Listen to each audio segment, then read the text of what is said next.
Dear students, welcome to my channel. आज मैं आपको सेलुलर रेस्पिरेशन में ग्लाइकोलाइसिस के बारे में पढ़ाने जा रहा हूँ।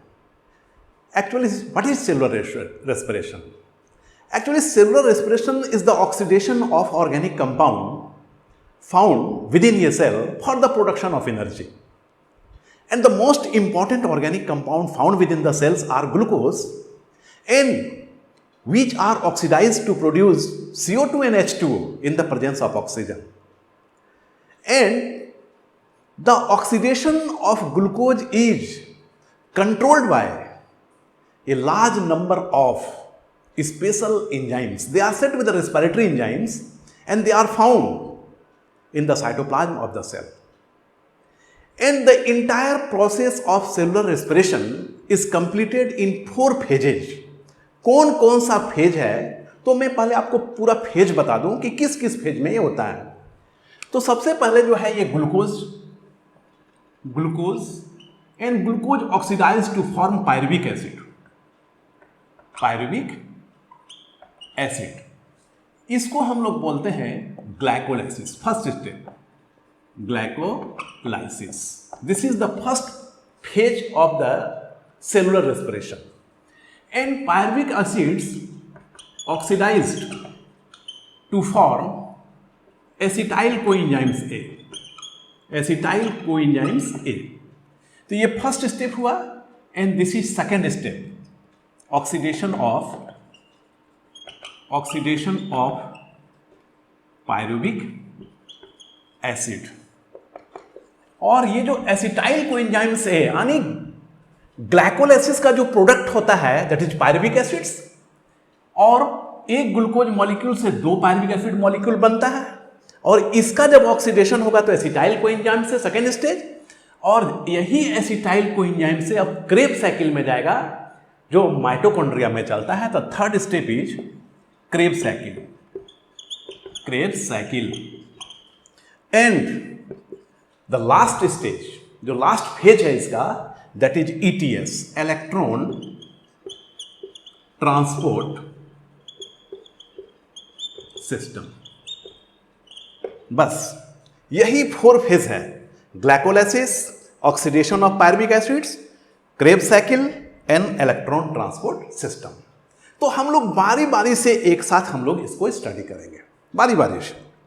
तो मैं सबसे पहले बता दूं कि दुनिया में जितने भी लिविंग ऑर्गेनिम्स हैं, सबको एनर्जी का रिक्वायरमेंट होता है, और कहते हैं हम लोग कि we can survive without food for 1 or 2 days, but we can not survive without oxygen even 3 to 5 minutes।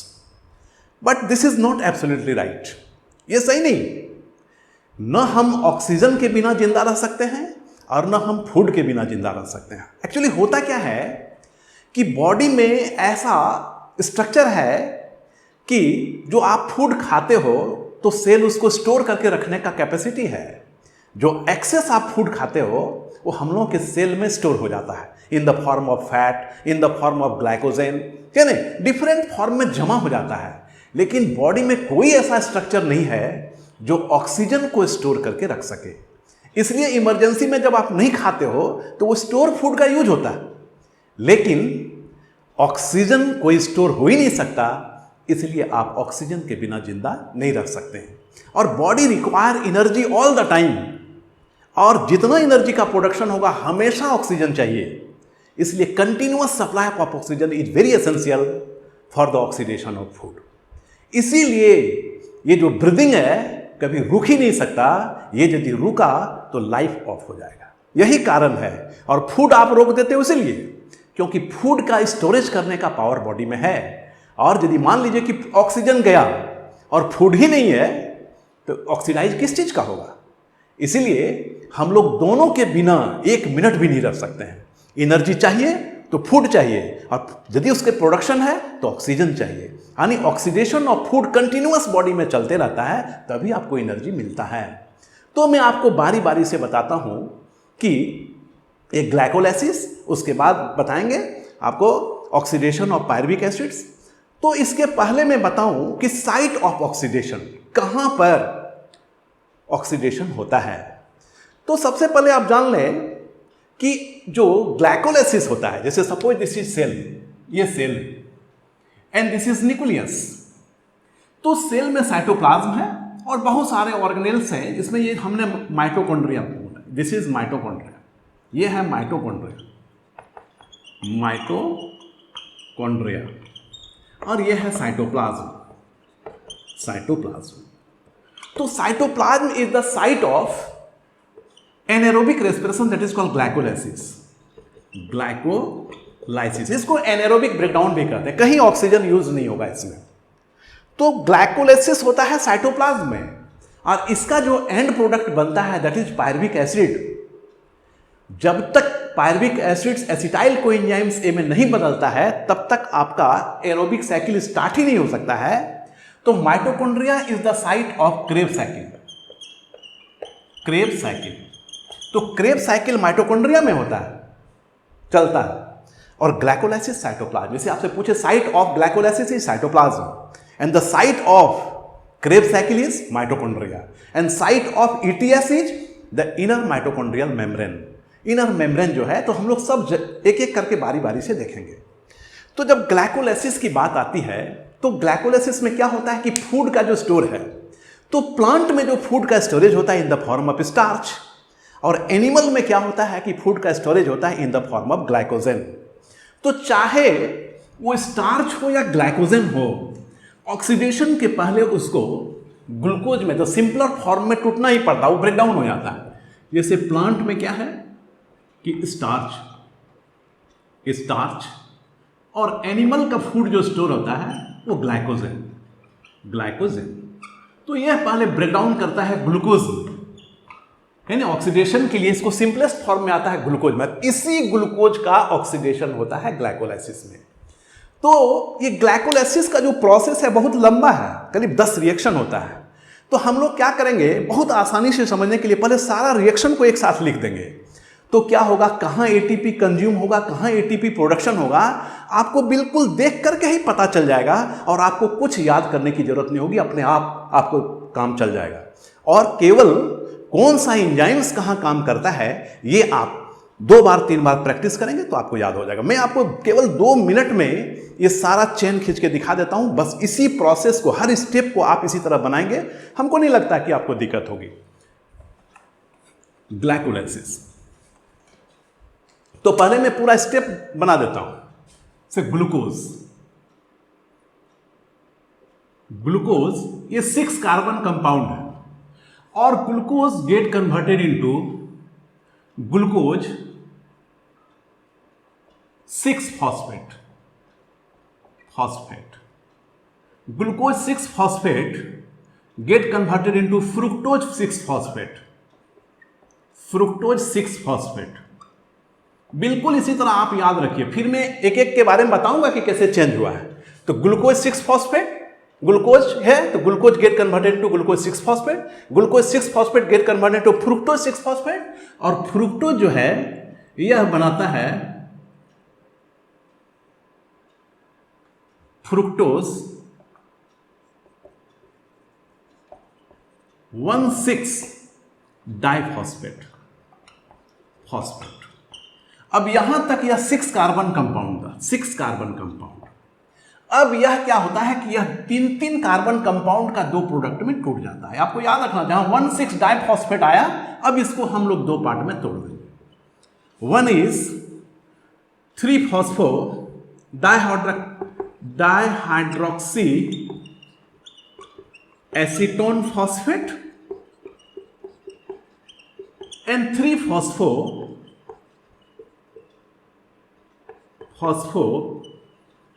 Glyceraldehyde, glyceraldehyde, ये 2 प्रोडक्ट बन गया। यहां हर जगह हम एंजाइम्स डालेंगे। अब है क्या, ये जो डाइहाइड्रोक्सी एसीटोन फॉस्फेट है, ये अब ये 3-3 कार्बन कंपाउंड्स का 2 में टूट गया। ये 6 कार्बन कंपाउंड था, अब ये 3-3 कार्बन कंपाउंड का 2 कंपाउंड में टूट गया। अब ये चूंकि रिवर्सिबल है, यानी डिहाइड्रोक्सी एसीटोन फॉस्फेट 3 फॉस्फोग्लिसरल्डिहाइड में बदल जाता है, और यह भी रिवर्स हो सकता है। तो हम जब चेन को आगे बढ़ाएंगे तो इससे बनाएंगे, यानी कि इसका हम दो मॉलिक्यूल्स मान के चलेंगे, एक मॉलिक्यूल्स ये हो गया, दूसरा मॉलिक्यूल्स ए हो गया। क्लियर? तो मैं अब इसको लेता हूं 3-फॉस्फोग्लिसरॉल्डिहाइड। तो 3-फॉस्फोग्लिसरॉल्डिहाइड जो है अब यह बदल जाएगा, अल्डिहाइड है, अब केवल हम लोग एसिड का यूज करेंगे, 3-फॉस्फोग्लिसरिक एसिड, 1,3-डाइफॉस्फोग्लिसरिक एसिड, 1,3-डाइफॉस्फोग्लिसरिक एसिड्स। अब 1,3-डाइफॉस्फोग्लिसरिक एसिड्स से एक फॉस्फेट को हटा देंगे तो ये हो जाएगा 3-फॉस्फोग्लिसरिक एसिड, 3-फॉस्फोग्लिसरिक एसिड। अब क्या है, अब मैं इसको ऊपर ले जाता हूं, यहां 3-फॉस्फोग्लिसरिक एसिड, 3-फॉस्फोग्लिसरिक एसिड। अब यहां ध्यान देना है, 3-फॉस्फोग्लिसरिक एसिड जो है अब यह बदल जाएगा, केवल कार्बन नंबर 3 से 2 पर फॉस्फेट आ जाएगा, तो 2-फॉस्फोग्लिसरिक एसिड, 2-फॉस्फोग्लिसरिक एसिड। अब 2-फॉस्फोग्लिसरिक एसिड से बनेगा phosphoenol pyruvate, phosphoenol pyruvate, and phosphoenol pyruvate से बनेगा इनॉल पाइरुविक एसिड्स, इनॉल पाइरुविक एसिड, और ये इनॉल पाइरुविक एसिड रैंडमली बदल जाता है पाइरुविक एसिड में, पाइरुविक एसिड में, यहां कोई एंजाइम्स नहीं लगता। अब मैं आपको बारी बारी से बताता हूं, मैंने पहले स्टेप को पूरा कर दिया, और ये इसलिए किया कि अब आपको समझने में बड़ी आसानी होगी। क्या कि सबसे पहले ग्लूकोज को हम लोग लिए, 6 कार्बन एटम है, तो किसी भी रिएक्शन को स्टार्ट करने के लिए एनर्जी चाहिए, और एनर्जी हमेशा एटीपी से ही मिलेगा आपको। तो ग्लूकोज पहले 1 एटीपी को यूज करता है। यहां देखिए ग्लूकोज लिखे हैं, यहां ग्लूकोज 6 फॉस्फेट लिखे हैं, तो आखिर ये फॉस्फेट आया कहां से? तो एनर्जी जो ग्लूकोज को ब्रेकडाउन करने के लिए, इनिशिएट करने के लिए जो एनर्जी लगा, तो सबसे पहला एनर्जी कंजम्पशन यहीं पर हुआ एटीपी का। तो ऐसे आप बनाइएगा पी, और इस P को इसमें जोड़ देना है, दिस इज ATP, एक ATP का कंजम्पशन हो रहा है आपका, और यही ATP बदल गया ADP। यहां जो एंजाइम्स का यूज होता है that is hexokinase, hexokinase first enzymes यहां यूज हो गया। अब है यहां glucose get converted into glucose 6 phosphate, यानी ये जो फॉस्फेट था यह कार्बन नंबर 6 पर जुड़ गया ग्लूकोज। अब ग्लूकोज 6 फॉस्फेट में हम और फॉस्फेट को नहीं जोड़ सकते क्योंकि यह हेक्सोज है, लेकिन हमको एक फॉस्फेट और जोड़ना है उसमें, तो हमने इसको फ्रुक्टोज में बदल दिया। तो फ्रुक्टोज क्या था? पेंटोज शुगर है। तो हम यहां पर जो एंजाइम्स देंगे glucose 6 phosphate get converted into 6 है ना, फ्रुक्टोज 6 फॉस्फेट, पहले उसको फ्रुक्टोज 6 फॉस्फेट में बदल दिए, तो इसको लिखते हैं phospho fructo isomerase, phospho fructo isomerase, ये एंजाइम्स का नाम है, आइसोमेरेज। तो यहां आइसोमेराइज हुआ है, glucose get converted into fructose, है नहीं, यहां कोई नया चेंज नहीं हुआ, केवल इसका जो है स्ट्रक्चर बदल गया, तो यह फ्रुक्टोज 6 फॉस्फेट में बदल गया। तो अब यहां हम लोग क्या देखते हैं, यहां कोई फॉस्फेट बढ़ा नहीं है, यहां एक ही फॉस्फेट था, यहां भी एक ही फॉस्फेट है। अब फ्रुक्टोज 6 फॉस्फेट को आप देख रहे हैं, यहां लिखा है 1,6-डाइफॉस्फेट, यानी कि एक फॉस्फेट हमको और जोड़ना होगा। तो फ्रुक्टोज में क्या हुआ कि यह पेंटोज शुगर है, तो एक कार्बन एटम्स हमको मिल गया जिसमें हम फॉस्फेट को जोड़ सकते हैं, इसीलिए ग्लूकोज को हमने फ्रुक्टोज में बदल दिया। अब यहां हम लोग फिर क्या करेंगे, एक एटीपी को यूज करेंगे, तो यहां पर आप P जोड़ दीजिए और फिर ऐसे कर दीजिए ADP, एक ADP निकल गया। अब यह बदल गया फ्रुक्टोज 1,6-डाइफॉस्फेट। अब फ्रुक्टोज 1,6-डाइफॉस्फेट अब यहां ब्रेकिंग डाउन होगा, यहां पर जो एंजाइम्स यूज होगा उसको बोलते हैं फॉस्फोफ्रुक्टोकाइनेज, फॉस्फोफ्रुक्टोकाइनेज। ये अब एंजाइम्स का नाम आपको थोड़ा सा याद करना पड़ेगा। अब यहां फ्रुक्टोज 1,6-डाइफॉस्फेट जो है यह ब्रेकडाउन करता है कार्बन, 3 कार्बन एटम्स का 2 कंपाउंड बनाता है in the presence of enzymes aldolase, aldolase इसको ब्रेक डाउन करता है 3 कार्बन कंपाउंड में, डाइहाइड्रोक्सी एसीटोन फॉस्फेट एंड 3 फॉस्फोगिल्सल्डिहाइड। अब यह भी रिवर्सेबल है, यहां पर एक एंजाइम्स काम करता है फॉस्फोट्रायोज आइसोमरेज, फॉस्फोट्रायोज आइसोमरेज, आइसोमरेज। अब यहां से जो हम रिएक्शन चलेंगे वो हमेशा 2 मॉलिक्यूल को लेके चलेंगे, 2। क्यों? क्योंकि यह भी रिएक्शन में भाग ले रहा है, यह भी रिएक्शन में भाग ले रहा है, और ये चूंकि रिवर्सेबल है, इसमें बदलता है, तो हम एक ही चेन को लेंगे, जो भी प्रोडक्ट बनेगा उसको 2 मान के चलेंगे। यानी ये 2 मॉलिक्यूल्स ऑफ 3 फॉस्फोगिल्सल्डिहाइड रिएक्शन में भाग ले रहा है। अब यहां है 3 फॉस्फोगिल्सल्डिहाइड, यहां 1,3 डाइफॉस्फोगिल्सल्डिहाइड, यानी एक फॉस्फेट फिर बढ़ रहा है। यहां पर देख रहे हो 3 फॉस्फेट, यहां 1,3 डाइफॉस्फेट, यानी एक फॉस्फेट को बढ़ाना है। तो जब एक फॉस्फेट को हमको बढ़ाना पड़ेगा तो यहां एक इनऑर्गेनिक फॉस्फेट ऐड होता है जिसको बोलते हैं H3PO4। इसको आप इनऑर्गेनिक फॉस्फेट IP भी लिख सकते हो। अब यहां क्या होता है कि आपका NAD+, अब यहां पर बदल जाएगा, यहां पर 2 हाइड्रोजन एटम्स रिलीज होगा 2H, अब बना देगा NADH+H+, ये कंपाउंड बना। तो अब यह 2 बनेगा, जो भी प्रोडक्ट बनेगा वो 2 × 2 कर देते हैं, यानी क्या ठो बना 2 NADH, ये मान के चलना ये 2 ठो बनता है। अब 1,3 डाइफॉस्फोगिल्सिक एसिड बन गया। 1,3 डाइफॉस्फोगिल्सिक एसिड, यहां पर जो आपको एंजाइम्स यूज होगा इसको बोलते हैं हम लोग 3 फॉस्फोगिल्सल्डिहाइड डिहाइड्रोजिनेज, इसको बोल सकते हैं हम लोग ग्लिसरल डिहाइड्रोजिनेज। ये नाम आपको याद रखना, नाम इसी के नाम से एंजाइम्स का नाम जुड़ा रहता है। जैसे यहां 3 फॉस्फोगिल्सल्डिहाइड है, हमने लिख दिया ग्लिसरल डिहाइड्रोजिनेज, क्योंकि यहां डिहाइड्रोजिनेशन 2 हाइड्रोजन निकल रहा है, इसलिए ये कंप्लीट हो गया रिएक्शन। यहां पर याद रखना इनऑर्गेनिक फॉस्फेट जोड़े, यहां 3 फॉस्फेट था तो 1,3 डाइफॉस्फोगिल्सिक एसिड। अब 1,3 डाइफॉस्फोगिल्सिक एसिड बदल गया 3 फॉस्फोगिल्सिक एसिड, यानी एक फॉस्फेट यहां घटा है। जब एक फॉस्फेट घटा इसका मतलब एक पी हमको निकालना पड़ेगा, और जब एक पी निकालना पड़ेगा तो यहां पर क्या हुआ, एक एनर्जी ADP जो है ADP, अब यहां से P निकलेगा, it get converted into ATP, यहां एक ATP का प्रोडक्शन हो रहा है। तो एक ATP बना, क्योंकि ये 2 मॉलिक्यूल को लेके चले हैं, इसलिए यहां टोटल हो जाएगा 2 = 2 ATP। अब यहां पर जो एंजाइम्स काम करेगा, आपको 1,3 डाइफॉस्फेट जो है, यहां पर आप देख रहे हो कि जो एंजाइम्स काम कर रहा है 1,3 डाइफॉस्फेट, यहां पर फॉस्फोग्लिसरेट काइनेज लिखेगा, फॉस्फोग्लिसरेट काइनेज, ये बदल गया 3 फॉस्फोगिल्सिक एसिड। अब 3 फॉस्फोगिल्सिक एसिड बदल गया 2 फॉस्फोगिल्सिक एसिड में, इसी को मैं उठा के ले गया हूं यहां।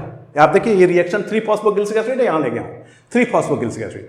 तो यहां कोई चेंजिंग नहीं हुआ, क्या केवल कार्बन नंबर 3 से फॉस्फेट आ गया कार्बन नंबर 2 पर, तो यहां मैनिपुलेशन हो गया। तो यहां पर हम लोग लिख सकते हैं कि फॉस्फोग्लिसरिक है ना, ग्लिसरेट म्यूटेज लिख सकते हैं, है ना, इसको फॉस्फोग्लिसरेट म्यूटेज, फॉस्फोग्लिसरेट म्यूटेज, यह क्या किया 3 फॉस्फोगिल्सिक एसिड को 2 फॉस्फोगिल्सिक एसिड में बदल दिया। बस इतना ही आपको याद रखना है नहीं।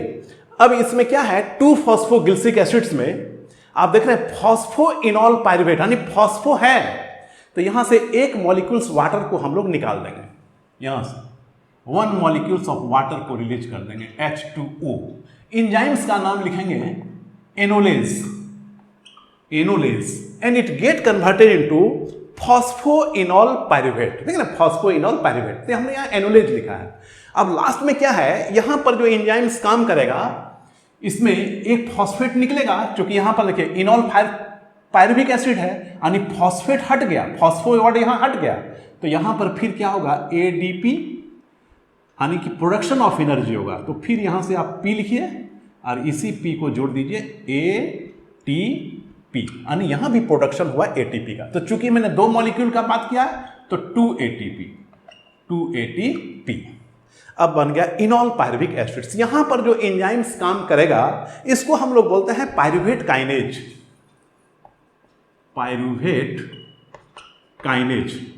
और यह रैंडमली, यहां कोई एंजाइम्स काम नहीं करता है, इनॉल pyruvic acids gate converted into pyruvic acid, और एक ग्लूकोज मॉलिक्यूल के ऑक्सीडेशन से 2 पायरुविक एसिड्स का फॉर्मेशन होता है। अब यह 3 कार्बन कंपाउंड है।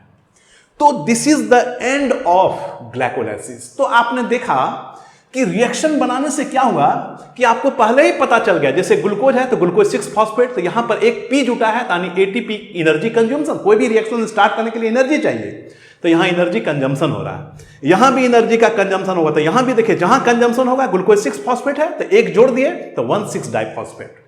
जहां जहां आप देखेंगे कि जहां घट रहा है इसका मतलब है कि एनर्जी का प्रोडक्शन होगा, और जहां बढ़ रहा है वहां एनर्जी का कंजम्पशन होगा। यह चीज आपको याद रखना है। और इसमें जितने भी रिएक्शन होते हैं करीब सब का सब रिवर्सिबल रिएक्शन है। केवल रिएक्शन पहला ये रिवर्सिबल नहीं है, है नहीं। इसमें नंबरिंग देते 1 2 3 4, ये हो गया 5 5 6 7 8 9, एक कहीं छूट गया क्या है, 10। तो 10 रिएक्शन होता है, कुल मिला के इसमें 10 रिएक्शन होता है।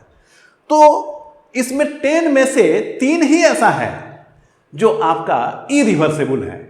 फर्स्ट, थर्ड, है नहीं, तीसरा, फर्स्ट हो गया, सेकंड हो गया, थर्ड। ये थर्ड जो है यह इरिवर्सिबल, इसको आप ऐसे दे सकते हो। बाकी देख रहे हैं सब का सब रिवर्सिबल रिएक्शन है, ये सब है नहीं। और फिर 10 नंबर जो है वो भी इरिवर्सिबल रिएक्शन है। तो इस तरह से यह कंप्लीट हुआ आपका ग्लाइकोलाइसिस। अब यदि यह ग्लाइकोलाइसिस पायरुविक एसिड्स, यदि इसके एंड में ऑक्सीजन मिला तो क्या होगा कि यह चला जाएगा किधर, साइट्रिक एसिड साइकिल की तरफ चला जाएगा। और यदि नहीं मिला ऑक्सीजन तो फिर यह एनारोबिक पाथ में जाएगा। और एनारोबिक पाथ में क्या होता है कि यदि वह बैक्टीरिया या मसल सेल्स रहा तो लैक्टिक एसिड बनाएगा, और यदि ईस्ट में गया तो वह बनाएगा इथाइल अल्कोहल, जो हम लोग इसके बाद में देखेंगे। तो दिस इज द ग्लाइकोलाइसिस। अब मैं आपको बताता हूं एनर्जी प्रोडक्शन इन ग्लाइकोलाइसिस। तो यहां पर हम लोग को याद रखना कि कितना एनर्जी का प्रोडक्शन हुआ। तो आपको देखिए यहां पर कि टोटल प्रोडक्शन, पहले देखिए प्रोडक्शन, तो टोटल प्रोडक्शन जो आप देख रहे हैं, तो प्रोडक्शन जब भी देखिएगा आप, तो यहां से नीचे, यानी कि आप जहां एल्डोनेज के बाद जब यह 3 कार्बन कंपाउंड टूटा उसके बाद ही प्रोडक्शन शुरू होता है, इसके पहले तो केवल कंजम्पशन ही हुआ है। तो इस चीज को याद रखना है कि जब यह 3 कार्बन कंपाउंड में टूटता है उसके बाद ही एनर्जी का प्रोडक्शन शुरू होगा। और जो फर्स्ट 3 रिएक्शन है यहां केवल एनर्जी का कंजम्पशन ही हुआ है। तो यहां पर देखिए क्या क्या प्रोडक्शन हुआ। तो यहां पर एक NADH, 2 मॉलिक्यूल्स ऑफ NADH2 बना है, NADH, है नहीं, ये बना है कितना, 2 मॉलिक्यूल बना है।